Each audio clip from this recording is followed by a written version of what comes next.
সবাইকে জানাই শুভ মধ্যরাতের ভালোবাসা। তো মধ্যরাত বললাম কেন, এখন বাজে তোমার কটা বাজে দেখে নি, দাঁড়াও। এখন বাজে 2:46, দেখা যাচ্ছে এইভাবে। 2:46 বাজে রাত। তো এই রাত্রের বেলায় তোমাদের সামনে চলে আসলাম।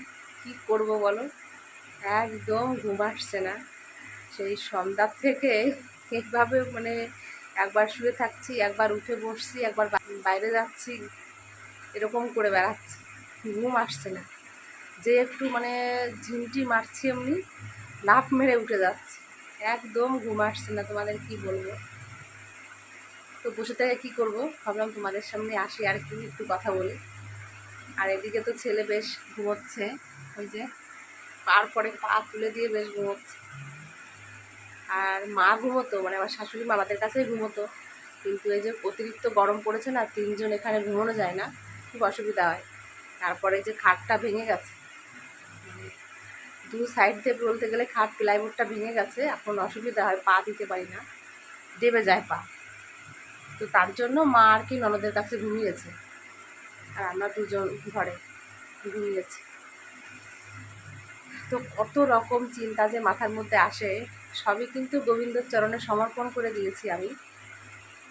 তো সমর্পণ করলে কি হবে, ওই দুশ্চিন্তা কিছুতেই কমে না, এটা ওটা নানান চিন্তা, নানান কথা মাথার ভিতর ঘুরপাক খায়, এই আর কি।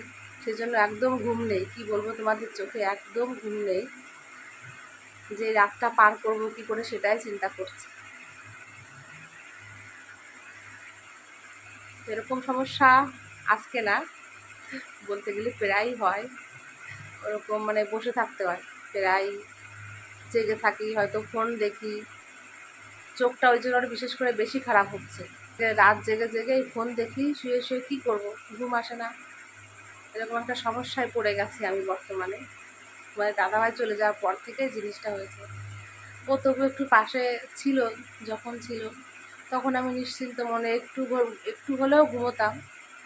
রাত্রেবেলা তো চিন্তা তো হতোই, ও শরীর খারাপ, যন্ত্রণা ছটফট করতো, রাত্রেবেলা উঠে উঠে হয়তো ম্যাসাজ করতাম পায়ে, প্রচুর পায়ে যন্ত্রণা করতো, তো ঘুম তো হতো না, তার মাঝখানে একটু হতো আর কি। এখন যে মোটেই হচ্ছে না, মানে খুব কষ্ট হয় এখন। তো যাই হোক, কী বলবো আর, পরে তোমাদের সঙ্গে কথা বলি। এখন এপাশ ওপাশ করি, ঘুম তো আসবে না। এই দেখো, এখন বাজে 2:49, মানে 3টেও বাজেনি। আর এই ফোনটা দেখতে পাচ্ছ, এটা হচ্ছে তোমাদের দাদাভাইয়ের ফোন, সব সময় আমার হাতেই থাকে। এই ফোনটা বিশেষ করে বেশি ভালো নেই, এই ফোনটা ও থাকাকালীনই ফোনটা খারাপ হয়ে গেছিলো, তবুও কি এটাকে আর মানে পাল্টাতে আর ইচ্ছা করছে না, ওর হাতের স্পর্শ লেগে আছে না, ওই জন্য এটা যেমন আছে তেমন থাক। আমার ছেলে না এখানে যে নাম লিখে দিয়েছিল, এই দেখো তোমাদের দাদাভাইয়ের নাম, তো ওর হাতের স্পর্শের জিনিস এটা যেমন আছে তেমনভাবেই থাক, সবসময় আমার মাথার কাছে এটা রেখে দিই। যাই হোক, ফোনটাতে এখন আর মানে কল করলে মানে কথা শোনা যায় না, এরকম একটা অসুবিধা হয়েছে ফোনটা। তো এটা কিছু করার নেই, এইভাবেই থাকবে আর কি, যেহেতু তোমাদের দাদাভাইয়ের স্পর্শ আছে এটাতে, এটা আর বিক্রি করব না, এটা যেমন আছে এরকমভাবেই থাকবে সারা জীবনের জন্য।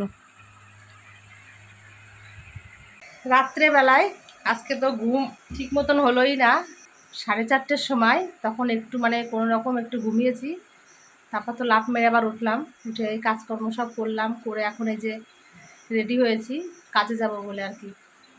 এই যে এখন মুড়ি নিয়েছি আর একটু চা বানিয়েছি, এই চা মুড়িটা খেয়ে কাজে যাব আর কি। সকাল সকাল খিদে পেয়ে গেছে, কালকে রাত ভোরে জাগা আর কি, রাত্রেও খিদে পেয়েছিল, তা অত রাত্রে আর কে খাবে, তার জন্য আর খাইনি। তো সকালবেলায় নিয়ে বসলাম চা আর মুড়ি। আর এদিকে ছেলেও উঠে গেছে, ছেলেকে বললাম চা খাবি নাকি, তো বলছে যে চা খাবে না আর কি। খাবা চা, খাবা, তার কাপ নিয়ে আসো, একটু যাও, তাড়াতাড়ি যাও, এখন নাকি খাবে। চা তৈরি করলাম এই যে, তো বলছে মা একটু দাও তাহলে খাই, আদা দিয়ে লিকার চা করেছি, তাহলে ছেলেকে একটু দিও। এই চা খেয়ে বেরিয়ে পড়লাম কাজে, আর ছেলেও পড়তে যাবে এখন, ও রেডি হচ্ছে আর কি। সকালবেলা পড়া আছে ছেলের, তো আমি যাই তাড়াতাড়ি কাজটা সেরে আসি। আমার এখন এই যে কাজ হয়ে গেছে, এখন যাব একটু মিষ্টির দোকানে, সেখান থেকে একটু পরোটা নেব।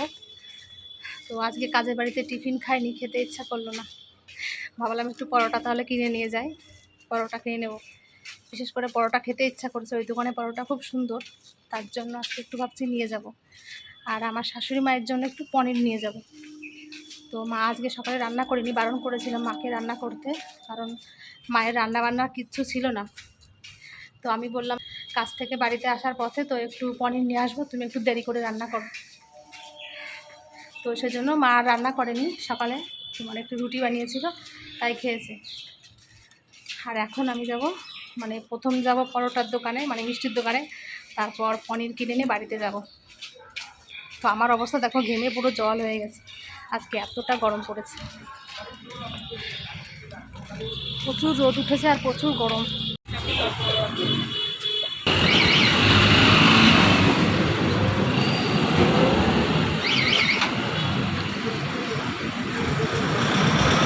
নেওয়া হলো পরোটা, একদম গরম গরম পরোটা নিয়ে যাচ্ছি, মানে হাতে লাগছে না, পুরো পুড়ে যাচ্ছে হাতটা, এতটাই গরম, সবে ভেজে দিল মনে হয়। আর এখন যাচ্ছি পনিরের দোকানে পনির কিনতে, তারপর বাড়ি যাব।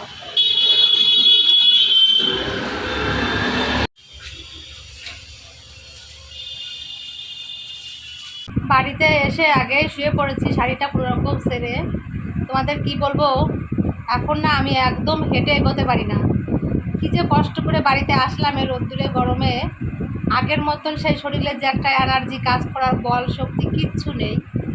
মানে তোমাদের দাদাভাই চলে যাওয়ার পরের থেকেই মানে এই জিনিসটা আমার হয়েছে, আমি শরীরে এখন সত্যি এনার্জি পাই না, কোনো কাজকর্ম করতেও পারি না, খুব কষ্ট হয় এখন, যেটুকু করি কাজকর্ম পুরো হাঁপিয়ে যায়, এতটা কষ্ট হয়। তো বাড়িতে এসে আমি দেখো পুরো রকম একটু জল খেয়েছি, খেয়ে পুরো শুয়ে পড়েছি, শরীরটা এমনভাবে নেতিয়ে গেছে, কি করে খাবো, কি করে কি করবো কিচ্ছু জানি না, কি করে যে জীবনটাকে চালাবো কিছুই বুঝতে পারি না। তোমাদের দাদাভাই সমস্ত এনার্জিগুলো নিয়ে চলে গেছে, আমার শরীরে এখন একদম এনার্জি নেই, কাজ করার যে একটা বল ছিল আগে, দৌড়ে দৌড়ে কত কাজ করতাম, এখন সত্যিই পারি না কাজ করতে, এখন খুব কষ্ট হয়। আর এই যে ছেলে পড়তে গেছিলো, পড়ে বাড়িতে এসেছে, কিছু খেয়েছে কিনা এখনও জিজ্ঞাসা করতেও পারিনি আমি, কি খেলে বাবা তুমি? কিচ্ছু খাওনি, পুরো না খেয়ে আছো কেন? কালকে রাত্রে রুটি করছিলাম, সে রুটি খাসনি? হ্যাঁ, ভালো। মায়ের জন্য তো পনির কিনে নিয়ে আসছিলাম, মা এই যে নিয়ে গেছে, মা রান্না করবে, মা দুপুরবেলা রাধা গোবিন্দকে ভোগ দেবে, তো বলছে মা রান্না করতে হবে না, আমি এখানে রান্না বান্না করছি, এখান থেকে প্রসাদ পাস, তো দেখা যাক কি করি। দেখো আজকে বাইরে কি রোদ উঠেছে, অবশ্যই আমাদের এখানে একটু হাওয়া আছে হালকা হালকা বেশ, কিন্তু রোদ উঠেছে প্রচুর পরিমাণে, গরমও আজকে পড়েছে। তো এখন যাচ্ছে একটু মায়ের কাছে, দেখি মা কি রান্না বান্না করছে আর কি।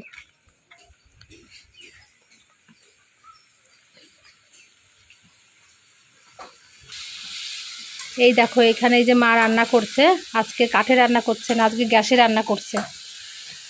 তো অন্ন হয়ে গেছে মায়ের, আর এখন শুধু পনিরের তরকারিটার জন্য বসেছিল। আমি মাকে বলে অবশ্য গেছিলাম যে অন্য বাদ বাকি রান্না করে রেখো, আমি পনির নিয়ে আসলে তারপর রান্না করো, তাই এই যে পনির নিয়ে আসছি, ওই যে মা রান্না করছে এখন। তো তরকারিটা কিন্তু বেশ দেখাচ্ছে আর কি, আমাদের রাধা গোবিন্দ আজকে তৃপ্তি করে মায়ের রান্না সেবা করবে।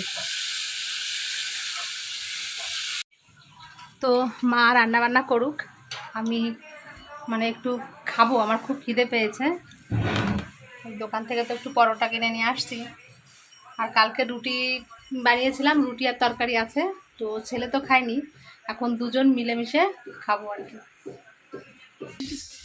তো এই যে বসে পড়লাম এখন সকালের খাবার নিয়ে, সকালের খাবার খেতে খেতে আমাদের 12টা বেজে গেল, আর কি করা যাবে, যাই হোক। তো কালকে রুটি একটু গরম করলাম, আর ডিমের ঝোল রান্না করেছিলাম, তো সেগুলো নিয়ে আসছি। কালকের ডিমের ঝোল এই যে দেখো, কালকের ডিমের ঝোল না সত্যি খুব ভালো হয়েছিল। আর এই যে রুটি নিয়ে আসছি, আর এখানে তো যে পরোটা আছে, এগুলোই খাবো, ছেলে ওই যে বসে পড়েছে খেতে। তো পুরো নেশা হয়ে গেছিল আজকে, কি বলবো, এখনো চোখে দেখো ঘুমের নেশা।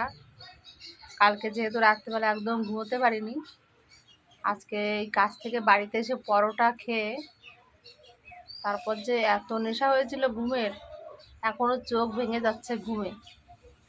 তো ছেলে আর আমি তারপর ঘরে যে একটু ঘুমিয়েছিলাম। তো এখন এই যে বাইরে আসলাম, কিন্তু বসতেও পারছে না, এত ঘুম লাগছে তবুও। আর ঘরের ভিতর প্রচণ্ড গরম, ওই জন্য বাইরে চলে আসলাম। তো আজকে দুপুরবেলা রান্না বান্না কিছু করতেও পারিনি। মা রান্না করেছে, আমি পনির নিয়ে আসছিলাম, ছেলেকে দিয়ে দেবে ওটা, ছেলে খাবে। মায়ের ছেলের জন্য রান্না করেছিল, আমার জন্য করেছিল মা রান্না, তো দুজনের জন্যই করেছে। তো আমি বললাম আমাকে দিতে হবে না, ভাত আছে ঘরে, ওগুলো আমি খেয়ে নেবো কালকে। তো আমাদের গুরুদেব আসবে আবার বিকালবেলায়, সেজন্য বললাম যে আমাকে আর দিতে হবে না, গুরুদেবের জন্য রেখে দাও, গুরুদেব এসে প্রসাদ পাবে আর কি। তাই আর কি দুপুরবেলা রান্নাটা করলাম না, আবার বিকালবেলা যে রান্নাবান্না করবো। যাই হোক, আগে ঘুমের নেশাটা একটু কেটে নিক। স্নানও করিনি আজকে, এই জল আসবে এখন, তারপর স্নান করবো আবারও। তো এই বাইরে এসে বসলাম, এখানে একটু বিড়বিড় করে হাওয়া আছে, তাই এখন এখানে এসে বসলাম। আমি এই যে স্নান করলাম এখন বিকালবেলায়, আজকে বিকালে স্নানটা করলাম। তো স্নান করে যে শাড়ি পরেছি, তো এখন একটু বেরাবো ছেলেকে নিয়ে, ছেলেকে কম্পিউটার শেখাবো। তো তার জন্য কম্পিউটারে ভর্তি করতে যেতে হবে আজকে, ছেলেকে সঙ্গে করে নিয়ে যাব। তো অন্নপূর্ণা ভান্ডারে টাকা পেয়েছি না, ওই জন্য মন খুব চাইছে ছেলেকে কম্পিউটারে ভর্তি করার জন্য। যাই হোক, এতদিন ধরে তোর বাবার পিছনে সমস্ত টাকা মানে খরচা করেছি তোমাদের কাছ থেকে সাহায্য নিয়ে, সে তো আর আমার মাঝে থাকলো না, এখন কী করা যাবে বলো। তো ছেলেকে একটু তো তৈরি করতে হবে, যেহেতু ওর বাবা নেই। তো তোমাদের দাদাভাই আমার পরে সমস্ত দায়িত্ব দিয়ে গেছে ছেলেকে মানুষ করার জন্য। আমি যতটুকু পারবো, আমার সামর্থ্যের উপরে আর কি, যতটুকু পারবো আমার ছেলের জন্য আমি ততটুকুই করব। তো তারপর ওর ভবিষ্যৎ, সেটা ও কী করবে ওই জানে, কিন্তু আমার জীবন যতক্ষণ আছে ততক্ষণ আমি ছেলের জন্য প্রাণটাও দিতে প্রস্তুত আছি, এরকম একটা ব্যাপার। তো এতদিন তো বাবার জন্য সমস্ত কিছুই করলাম, এখন ছেলের পিছনে একটু মানে কষ্ট হলেও খরচ করতে হবে পড়াশোনার জন্য, যাতে ও ভবিষ্যতে বলতে না পারে যে বাবার অবর্তমানে আমার জন্য মা কিছু করতে পারলো না। তো আমার জীবন দিয়ে হলেও সেটা আমি পূরণ করার চেষ্টা করব যতটা পারবো আমি। ওই কারণে আর কি ছেলেকে কম্পিউটারে ভর্তি করতে যাচ্ছি। এখন দেখা যাক, দেখি কি হয়। তোমরা অনেকেই জানতে চেয়েছিলে ছেলেকে ভর্তি করলাম বাবার বাড়িতে, আবার ছেলে মানে বিরাটিতে কেন। তো সেই কারণটা হচ্ছে, আমি বাবার বাড়িতে তো কোনোদিন থাকতে আমি পছন্দ করি না, বিশেষ করে তোমাদের দাদাভাইও সেটা জানতো, আমার বাবার বাড়ির থেকেও সবাই জানে বাবার বাড়িতে থাকা আমি একদম পছন্দ করি না। তো তোমাদের দাদাভাই চলে যাওয়ার পরে আমার মন মানসিকতা একদম ভালো ছিল না, কি করব নিজেই দিশেহারা হয়ে পড়েছিলাম। তাই জন্য আর কি ডিসিশনটা নিয়েছিলাম যে বাবার বাড়িতে ভর্তি করব ছেলেকে, তাই ভর্তিও করেছিলাম। তো পরবর্তীতে তোমার কদিন বাবার বাড়িতে থাকার পর আর ইচ্ছা করলো না ওখানে থাকতে, আমাকে তো বাঁচতে হবে, কাজকর্ম করে খেতে হবে। তো তার জন্য আবার মনটাকে চেঞ্জ করে চলে আসলাম বিরাটিতে। তো আমি এখানে কাজকর্ম করব, ছেলে বাবার বাড়িতে থাকবে, সেটা তো মানা যায় না, সেটা আমারও কষ্ট হবে, ছেলেরও কষ্ট হবে। তো সমস্ত ডিসিশন আবার চেঞ্জ করে ছেলেকে আবার এখানে নিয়ে আসলাম। যে স্কুলে পড়তো সেই স্কুলে আবার ওকে ভর্তি করিয়ে দেবো, কালকে সম্ভবত ওকে ভর্তি করাতে হবে। আর এখানে যে কম্পিউটারে ভর্তি করলাম, টিউশনি যাদের কাছে পড়তো তারাই পড়াবে, এসে বাড়িতে এসেও পড়াবে, সেই কথাও হয়েছে। তো ওই জন্য আর কি অনেক কিছু চিন্তা ভাবনা করে ছেলেকে আমি এখানে নিয়ে আসলাম আবারও। তো বোঝো তো তোমরা সবাই, মাথায় ঠিক মতন কাজ করে না। তোমাদের দাদাভাই চলে যাওয়ার পরের থেকে আমি সত্যিই দিশেহারা হয়ে গেছিলাম যে কি করব। তারপর বাবা মাও বলেছিল ওখানে থাকার কথা, বাবার বাড়িতে। তো আমার ঠিক পোষায়নি ওখানে থাকা আর কি, বাবার বাড়িতে থাকতে আমার কোনোদিন ইচ্ছা করে না। আজকে নয় ভালো আছি, দুদিন পরে খারাপ হতে দোষ কোথায়।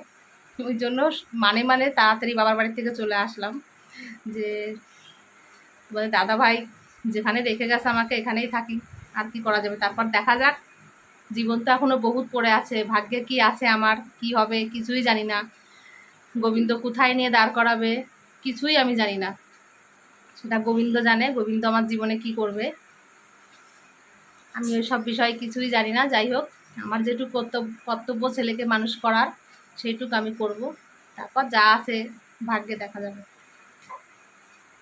ছেলে এখন রেডি হচ্ছে, ওকে তাড়াতাড়ি নিয়ে এখন বেরাতে হবে আর কি। এই ছেলেকে ভর্তি করতে আসলাম কম্পিউটারে, তো ভর্তি হয়ে গেছে, ছেলে এখন ক্লাস করবে আর আমি এখন বাড়িতে যাচ্ছি। আমাদের বাড়ির থেকে বেশি দূর না, সাইকেলে হয়তো 5 মিনিট মতন লাগবে, 5 মিনিটও লাগবে না। তো খুব ভালো হয়েছে আমি আমার ছেলেকে কম্পিউটারে ভর্তি করতে পারলাম। আমার অনেক স্বপ্ন ছিল ছেলেকে একটু কম্পিউটারে ভর্তি করাবো, কারণ এখন তো সত্যিই তাই কম্পিউটারের যুগ, কম্পিউটার না শিখলে কোনো ভালো একটা কাজও করতে পারবে না, তো তার জন্য এটা খুবই প্রয়োজন। এই অন্নপূর্ণা ভাণ্ডারটা পেয়ে আমার মনে একটু সত্যিই তাই সাহস বল পেয়েছি, আমার ছেলের পিছনে আমি পয়সাটা খরচ করতে পারবো। যাই হোক, না হলে কি করে কি করতাম কিছুই বুঝতে পারতাম না। এই টাকাটা পাওয়াতে আমার যে কি উপকার হয়েছে তোমাদের বলে বোঝাতে পারবো না। তো আমার তরফ থেকে নরেন্দ্র মোদীজিকে, শুভেন্দু স্যারকে, অগ্নিমিত্রা ম্যামকে মানে অসংখ্য ধন্যবাদ। তাদেরকে সামনে পেলে হয়তো একটা সত্যি প্রণাম করতাম আমি, যে তারা অসহায় এই গরিব মানুষদের এতটা উপকার করলো আর কি। তো এই হচ্ছে ব্যাপার। তো এখন যাচ্ছি বাড়িতে। এই আসলাম বাড়িতে এখন, তো আবার ঘেমে গেছি, স্নান করে এই মাত্র গেছি, আবার পুরো ঘেমে গেছি। কি করব বলো, যা গরম পড়েছে। আর আজকে ঘুমানোর জন্য আমাদের খাওয়া দাওয়া কিচ্ছু হয়নি, ছেলেও না খেয়ে চলে গেছে কম্পিউটারে, আর আমিও এখনও কিছু খাইনি। তো ভাবছি অল্প একটু ভাত আছে, ওটা আমি খেয়ে নেব। আর মা তো রান্না করেছে ছেলের জন্য, ওখান থেকে ছেলে বাড়ি আসলে যাই হোক খেয়ে নেবে। তো আমি এখন একটু ভাত খেয়ে নিই, খুব খিদে পেয়ে গেছে, আরও হেঁটে আসছি ওই কারণে আরও খিদে লেগে গেছে।